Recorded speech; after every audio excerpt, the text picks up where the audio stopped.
A very good morning, students. Today we will do chapter number 18 of your science book, Waste Water Storing. पानी जो waste होता है, जो व्यर्थ होता है, उसकी कहानी. All of us use water in our homes and make it dirty. हम सभी अपने घर पे पानी को यूज़ करते हैं और उसे गंदा करते हैं. डर्टी, गंदा. Are you surprised? क्या आप हैरान हुए? Rich in lather mixed with oil, black brown water that goes down the drains from sinks, showers, toilets, laundries is dirty. कहते एक ऐसा पानी जिसमें बहुत सारी झाग होती है. लादर मीन्स झाग वाला पानी. पानी जो जिसमें ऑयल मिक्स होता है. ब्लैक ब्राउन कलर का गंदा पानी जो नालियों में जाता है. सिंक से, घर पे जो सिंक होते हैं. शावर जो हम यूज़ करते हैं टॉयलेट्स में. लॉन्ड्री जहाँ पे आपके पास कपड़े धुलते हैं, वो पानी एक गंदा पानी फिर बन जाता है. It is called waste water. इसको कहते हैं waste water. This used water should not be wasted. कहते हैं हमें पानी को वेस्ट नहीं करना चाहिए. We must clean it up by removing pollutants. हमें पानी को, पॉल्यूटेंट्स को अलग करके साफ करना चाहिए. पॉल्यूटेंट्स क्या होते हैं जो पानी को गंदा करते हैं? Have you ever thought where the waste water goes and what happen to it? कभी आपने सोचा है कि जो पानी हम वेस्ट करते हैं वो कहाँ जाता है? जो वेस्ट वाटर होता है, या आप ये कह सकते हो जो पानी वेस्ट हो जाता है, हम घर पे नहाने के लिए टॉयलेट्स, लॉन्ड्रीज में यूज़ करते हैं, जो पानी गंदा हो जाता है वो कहाँ जाता है? And what happen to it, और उसके साथ होता क्या है? 18.1 वाटर आवर लाइफ लाइन. पानी जो हमारी लाइफ लाइन है, जो हमारी ज़िंदगी है. Clean water is a basic need of human being. जो साफ़ पानी है उसकी हर ह्यूमन पर्सन को ज़रूरत है. Let us make a mind map of many uses of clean water. आइए हम एक मैप तैयार करते हैं जिसमें हम पानी को यूज़ करते हैं. कौन सा पानी? जो क्लीन वाटर होता है. पानी को हम बहुत कामों के लिए यूज़ करते हैं. जैसे जो साफ़ पानी होता है वो ड्रिंकिंग के लिए यूज़ किया जाता है. नेक्स्ट वन हम लिख सकते हैं वॉशिंग के लिए यूज़ किया जाता है. नेक्स्ट है हम कुकिंग के लिए यूज़ कर सकते हैं. ठीक है, ऐसे ही हम पानी को अलग इंडस्ट्रीज़ में जो है यूज़ कर सकते हैं. मतलब ये यूजेस ऑफ वाटर हैं. कुकिंग है, वॉशिंग है, ड्रिंकिंग है, या हम यहाँ पे सिंपली एक बोल सकते हैं कि बाथिंग, नहाने के लिए यूज़ करते हैं. Clean water that is fit for us is unfortunately not available at all. कहते साफ़ पानी जो हम यूज़ करते हैं, कहते अनफॉर्चुनेटली जो है हर कहीं अवेलेबल नहीं है. जो साफ़ पानी होता है उसकी बहुत कमी है, हर कहीं हमें साफ़ पानी नहीं मिलता. It has been reported that more than 1 billion of our fellow human beings have no access to safe drinking water. कहते एक रिपोर्ट के अनुसार 1 बिलियन जो ह्यूमन बींग्स हैं, ठीक है, हमारे साथ के जो लोग हैं, उनको साफ़ पानी नहीं मिलता पीने के लिए भी. This accounts for a large number of water related disease. कहते जिसके कारण साफ़ पानी नहीं होगा तो पानी नहीं मिलेगा हमें साफ़ पीने के लिए, जिसके कारण पानी की कमी या गंदा पानी होने की वजह से वाटर से जुड़ी हुई कई बीमारियां जो है वो पैदा होती हैं. एंड इवन गंदा पानी जो होता है वो डेथ भी कॉज कर सकता है. Women and girls walk for several kilometres to collect clean water as you read in chapter 16. कहते जो वुमेन्स होती हैं, औरतें और जो लड़कियां होती हैं, उनको पानी को लेने के लिए किलोमीटर्स दूर तक पैदल जाना पड़ता है, जो आपने चैप्टर नंबर 16 में पढ़ा है. Is it not a serious matter for human dignity.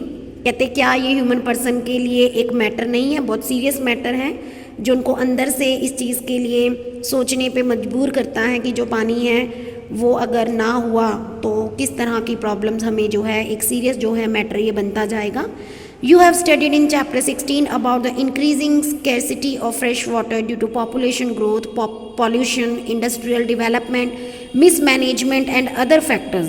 कहते हैं आपने चैप्टर 16 में ये पढ़ा है कि जो पानी है उसकी कमी होने का मेन कारण क्या है? पॉपुलेशन का बढ़ना, पॉल्यूशन का बढ़ना, इंडस्ट्रीज़ का बढ़ना, पानी को व्यर्थ यूज़ करना, उसको कोई मैनेज करके ना यूज़ करना, और कई भी और फैक्टर्स हैं जो पानी को गंदा कर रहे हैं या पानी की कमी कर रहे हैं। Realizing the urgency of the situation on the World Water Day on 22 March 2005, the General Assembly of the United Nations proclaimed the period 2005-2015 as an international decade for action on water for life।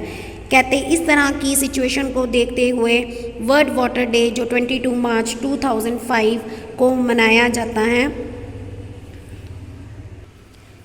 General Assembly of United Nation ने ये claim किया कि 2005 से 2015 तक as a water for life international decade माना गया, और ये पानी से जुड़ा हुआ था कि पानी जो है हमारी ज़िंदगी है।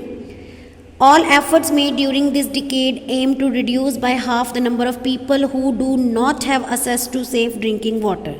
ये सारे एफर्ट्स बनाए गए इस डिकेड के दौरान, इस टाइम पीरियड के दौरान, जिसका मेन एम था, ठीक है, उन लोगों to reduce by half the number of people, जिन लोगों को ईजिली सेफ ड्रिंकिंग वाटर जो है वो नहीं मिल पा रहा। Cleaning of water is a process of removing pollutants before it enters a water body और इज रीयूज्ड। कहते पानी को साफ करना, क्लीन करना बहुत ज़रूरी है। एक ऐसा प्रोसेस है ये जिसमें पानी में से पॉल्यूटेंट्स जो पानी को गंदा कर रहे हैं उनको अलग कर लिया जाता है, रिमूव कर दिया जाता है हमारी बॉडी के अंदर एंटर करने से पहले, या अगर हम उस पानी को दोबारा यूज़ करना चाहते हैं तो उसमें से वाटर पॉल्यूटेंट जो है वो रिमूव कर दिए जाते हैं। This process of waste water treatment is commonly known as sewage treatment. इस तरह के सिस्टम को सीवेज ट्रीटमेंट कहा जाता है। It takes place in several stages. कई तरह की स्टेजेस आती हैं जो पानी को साफ करने के लिए यूज़ की जाती हैं।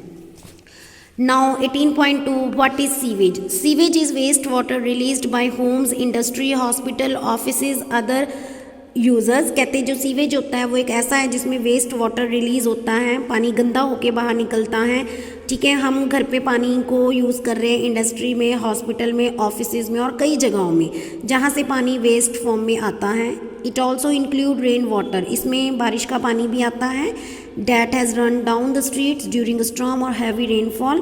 कहते जो अक्सर गलियों में, ठीक है, पानी बहता है ड्यूरिंग किसी स्टॉर्म के कारण, कोई तूफ़ानी या कोई बारिश हुई है बहुत ज़्यादा तो पानी जो होता है वो गलियों से गुजरता है। The water that washes off roads and roof tops carries harmful substances with it. वो पानी जो रोड पे बहता है या छत से बहता है उस पानी में कई तरह के हार्मफुल सब्सटेंसेस होते हैं। Sewage is a liquid waste, most of it water which has dissolved and suspended impurities, these impurities known as contaminants। तो कहते हैं एक ऐसा पानी जो सीवेज सिस्टम के थ्रू आ रहा है या गलियों से या घर की छतों से आ रहा है वो पानी सेफ़ नहीं होता है। उस पानी में कई तरह के सस्पेंडेड इम्प्योरिटीज़, मतलब कई तरह के ऐसे पार्टिकल्स होते हैं जो इम्प्योर होते हैं, उसमें मिले होते हैं और जो पानी को दूषित कर देते हैं। इस तरह की इम्प्योरिटीज़ को, इस तरह के सस्पेंडेड पार्टिकल्स को कहा जाता है कंटैमिनेंट्स। कंटैमिनेंट्स वो होती हैं जो किसी चीज़ को गंदा करती है। अगर हम यहाँ पे पानी की बात कर रहे हैं तो ये पानी को क्या करेंगे? कंटैमिनेंट करेंगे। Water freshens up an eventful journey. पानी को हमने फ्रेश करना है और एक बहुत ही एक जर्नी है ये हमारे लिए। In a home or a public building, generally one set of pipes brings clean water and another set of pipes take away waste water। कहते जनरली घरों में या जो बिल्डिंग्स होती है बड़ी बड़ी, वहाँ पर हमारे घर पे जो पानी आता है वो एक पाइपलाइन के थ्रू हमारे घर में पानी आता है और दूसरी पाइपलाइन ऐसी होगी जो गंदे पानी को बाहर लेकर जाएगी। Imagine that we could see through the ground. कहते इमेजिन कीजिए हम ज़मीन में देख सके, ग्राउंड जो अंदर पाइपलाइनिंग फिट होती है, हम उनकी यहाँ पे बेसिकली बात हो रही है। अब हम उनको देखते हैं। We would see a network of big and small pipe. ज़मीन के नीचे एक नेटवर्क होता है, एक बहुत बड़ा जाल होता है जिसमें बड़ी पाइप्स और छोटी पाइप सभी इन्वॉल्व होती हैं, जिनको सीवर्स कहा जाता है और जो सीवरेज बनाते हैं। It is like a transport system, ये एक ट्रांसपोर्ट सिस्टम होता है। जैसे ट्रांसपोर्ट सिस्टम क्या करता है, सामान को एक जगह से दूसरी जगह तक लेकर जाता है और फिर कहीं का माल वापस लेकर आता है। डैट ऐसे ही आपके पास जो सीवरेज सिस्टम है वो भी क्या करता है, एक ट्रांसपोर्ट का काम करता है, जिसमें साफ़ पानी एक पाइप से एक जगह जाएगा और गंदा पानी दूसरी पाइप से बाहर आएगा। ठीक है, तो इस तरीके से जो होता है पानी ट्रांसपोर्ट होता है एक जगह से दूसरी जगह तक। सो बच्चे, आज की क्लास में आप अपना चैप्टर रीड करोगे पेज नंबर 221 तक, जिसमें आपको बताया गया है कि पानी वेस्ट कैसे होता है। ठीक है, क्या क्या फैक्टर्स हैं, कंटामिनेंट्स क्या होते हैं, सीवर्स क्या होती हैं, सीवरेज सिस्टम क्या होता है। इन क्वेश्चंस को आपने अपनी नोटबुक पे कंप्लीट करना है। Thank you very much.